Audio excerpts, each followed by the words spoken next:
താനിതുവരെ അത് വിട്ടില്ലേ? എന്തിനാണോ ഇങ്ങനെ പ്രശ്നം എടുക്കുന്നത്? എനിക്ക് തന്നെ സംശയമൊന്നുമില്ലെന്ന് ഞാൻ പറഞ്ഞില്ലേ? ദേ, അനാവശ്യം പറയരുത്. ഞാൻ അങ്ങോട്ടൊന്നും പറയാതിരിക്കാനല്ലേ ഇപ്പൊ ഈ ഡയലോഗ് വിട്ടത്.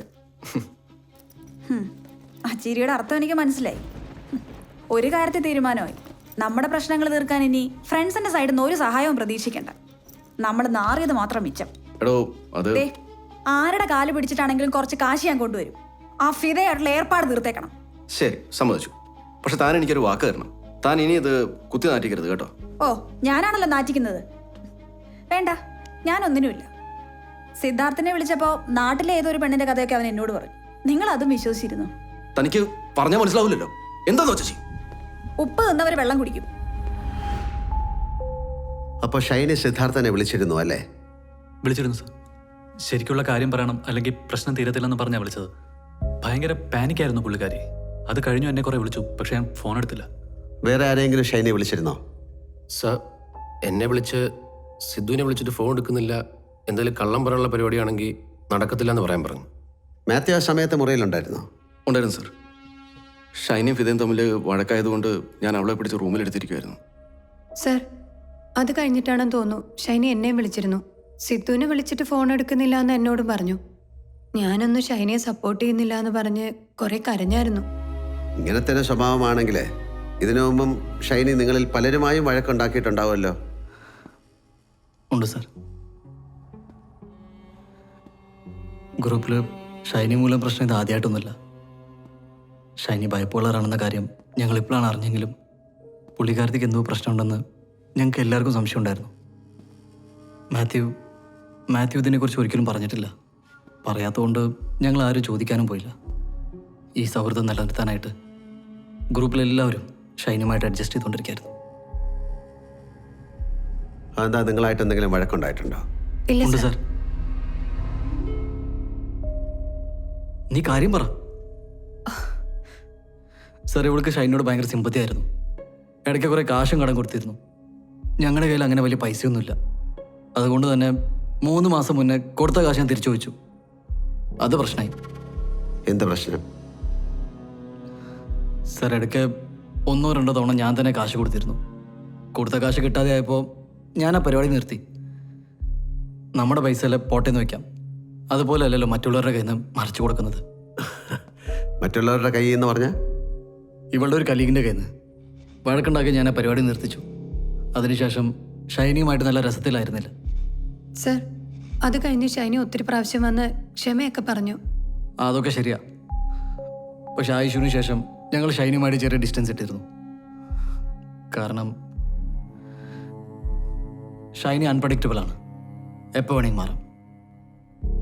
മാത്യു, ഇവര് പറയുന്നത് ശരിയാണോ?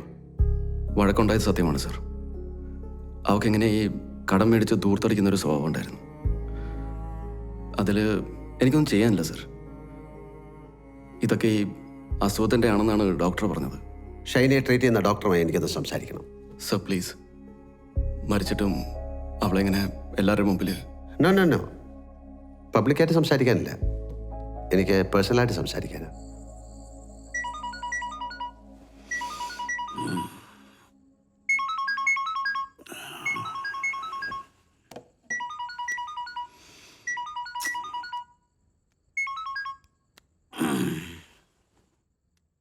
എന്താ മാത്യു രാത്രിയിൽ?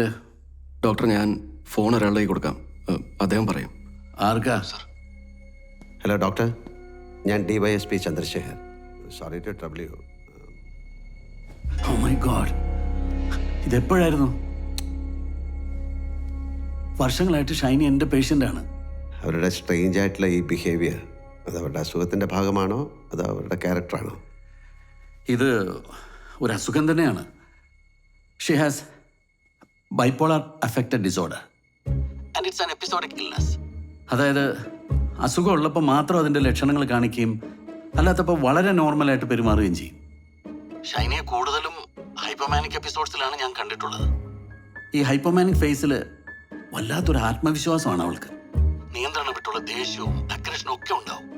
ഒരു നാണവും ഭയവും കൂടാതെ എടുത്തു ചാടി തീരുമാനങ്ങൾ എടുക്കുകയും ഒരു ലിമിറ്റും ഇല്ലാതെ പൈസ ചെലവാക്കുകയൊക്കെ ചെയ്യും. പിന്നെ റിക്കവർ ആകുമ്പോൾ താൻ ചെയ്തു പോയ കാര്യങ്ങൾ ഓർത്ത് ഷൈനി വല്ലാതെ കുറ്റബോധപ്പെടാറുമുണ്ട്. ഇത്തരക്കാർക്ക് സൂയിസൈഡൽ ടെൻഡൻസി ഉണ്ടാകാറുണ്ടോ? ഈ അസുഖത്തിന്റെ പ്രത്യേകത 2 ധ്രുവങ്ങളിലുള്ള മൂഡുകളായിരിക്കും.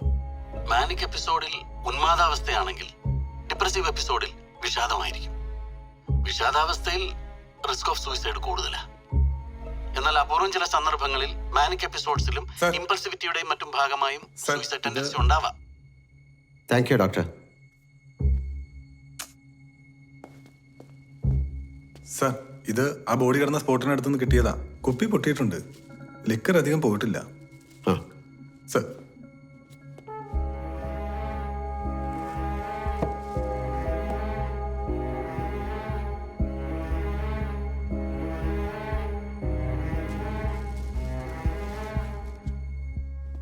ഇത് ഷൈനി മരിച്ചു കിടന്ന പരിസരത്ത് നിന്ന് കിട്ടിയതാണ്. ഇത് നിങ്ങളിൽ ആരുടെയോ ആണ് എന്നെനിക്കറിയാം. ഇത് മാത്യുവിൻ്റെ ബ്രാൻഡാണ് സർ. ഇത് കൊണ്ടുവരാന്ന് പറഞ്ഞാ മാത്യു പോയത്. ഇനി മാത്യു എന്താ പറയുന്നത്?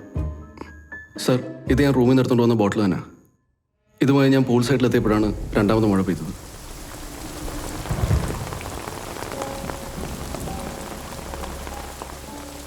മഴ മാറുന്നവരെ ഞാൻ അവിടെ ഒരു അമ്പർലയുടെ കീഴിൽ കയറിയിരുന്നു.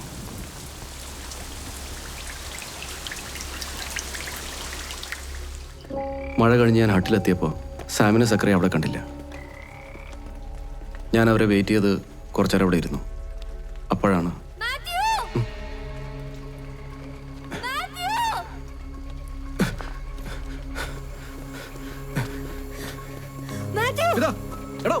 എന്താ ഇവിടെ ഒരു ബഹളം കേട്ടത്? എന്താ പറ്റിയത്?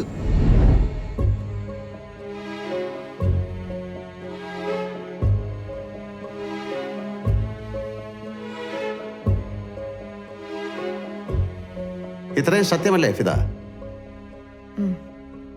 ഇനി എനിക്ക് എല്ലാവരോടുമായി 2 കാര്യങ്ങൾ ചോദിക്കാനുണ്ട്. ഒന്ന്, മാത്യുവും ഫിദയും പറഞ്ഞ മൊത്തം കാര്യങ്ങളിൽ എന്തോ ഒരു ദുരൂഹതയുണ്ടെന്ന് നിങ്ങൾ ആർക്കെങ്കിലും തോന്നുന്നുണ്ടോ? കൈ ഉയർത്തിയാൽ മതി.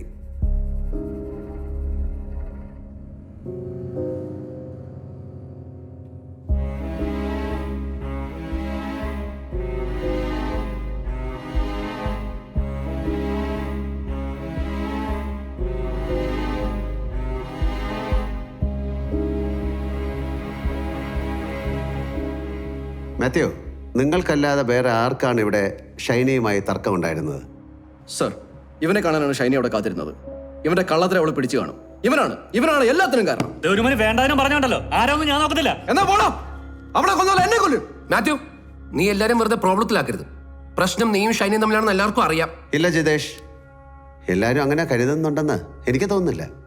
ഇയാളുടെ വൈഫ് പോലും അക്കാര്യം ഉറപ്പിക്കുന്നില്ലല്ലോ. എനിക്ക് ബോധ്യമുള്ള കാര്യങ്ങൾ എനിക്ക് ഉറപ്പിക്കാൻ പറ്റൂ. ഷൈനി ആത്മഹത്യ ചെയ്തേനോ മാത്യുവോ ഫിദയോ സിദ്ധുവോ അവരെ അപകടപ്പെടുത്തിയേനോ എൻ്റെ കയ്യിൽ തെളിവൊന്നുമില്ല. തീർച്ചയായും ഡോക്ടർ, നമ്മുടെ ബോധ്യങ്ങളിൽ വേണം നമ്മൾ നിൽക്കാൻ. എനിക്ക് എല്ലാവരോടുമായി ചോദിക്കാനുള്ള 2ാമത്തെ കാര്യം, സിദ്ധാർത്ഥ് ഇവിടെ വെളിപ്പെടുത്താനിരുന്ന സത്യം, അതായത് ഈ ഗ്രൂപ്പിലില്ലാത്തൊരു സ്ത്രീയുമായിട്ടാണ് ഇയാളുടെ അഫെയർ എന്നത് നിങ്ങളിൽ ആരൊക്കെ വിശ്വസിക്കുന്നു?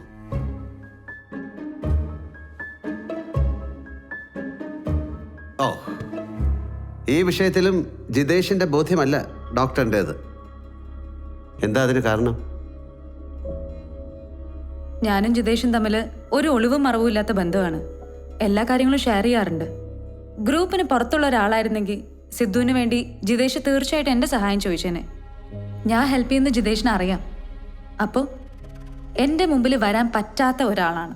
That's a sensible answer. Thank you, doctor. Thank you. നയനയുടെ സ്ഥിരം പരിപാടിയല്ലേ ഇത്? മറ്റുള്ളവരെ ഇങ്ങനെ ഇൻസൾട്ട് ചെയ്ത് സംസാരിക്കുന്നത്. നേരത്തെ ഇങ്ങനെ അല്ലായിരുന്നോ? ഞങ്ങൾ 3-4 പേരെ സംശയത്തിലാക്കി സംസാരിച്ചു. നിങ്ങൾ ആരോ ആണെന്ന് ഞാൻ പറഞ്ഞില്ല.